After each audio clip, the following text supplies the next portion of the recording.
বনরাজ্যে বন্ধুত্বের জাদু। এক বহুকাল আগের কথা, এক সবুজ শোভিত অরণ্যে শুরু হল আমাদের গল্প। সেই বনের প্রাণীদের রাজা সিংহ রাজু, যদিও দয়ালু ও জ্ঞানী, কিন্তু একাকিত্বে আচ্ছন্ন থাকে। তার মনের কাছের শূন্যতা পূরণে বন্ধুতা খুঁজে পেতে উদার পায়। এই অদ্ভুত বনে বাস করে নানারকম প্রাণী। গজরাজ হস্তি দৈত্যাকৃতির হলেও হৃদয় মোমের মতো নরম। টুকটুকি তিতির পাখি তার সুরেলা গান দিয়ে সকলের মন জয় করে। একদিন ঝিলমিল যখন ঝোপের পেছনে কিছু লুকানোর খেলায় ব্যস্ত, সে লক্ষ্য করল রাজু দূরে বসে বিষণ্ণ মনে কিছুকে খোঁজার চেষ্টা করছে। ঝিলমিলের সাথে গিয়ে টুকটুকি, গজরাজ এবং মিষ্টু যোগ দিল। ধীরু তাদের কৌতূহলের অংশীদার।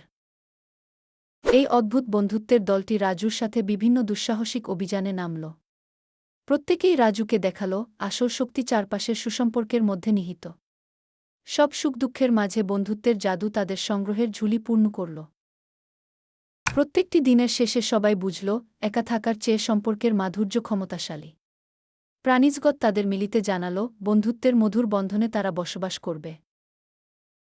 বন্ধুরা হয়ে উঠল এক অনন্য সুন্দর কাহিনীর জানলা। যদি এই গল্প আপনাকে ছুঁয়ে যায়, আত্মার বন্ধনে জড়ানোর চেষ্টা করুন। আপনার বন্ধুর সাথে এই ভিডিও শেয়ার করে তাদেরও এই গল্পের স্বাদ নিতে দিন।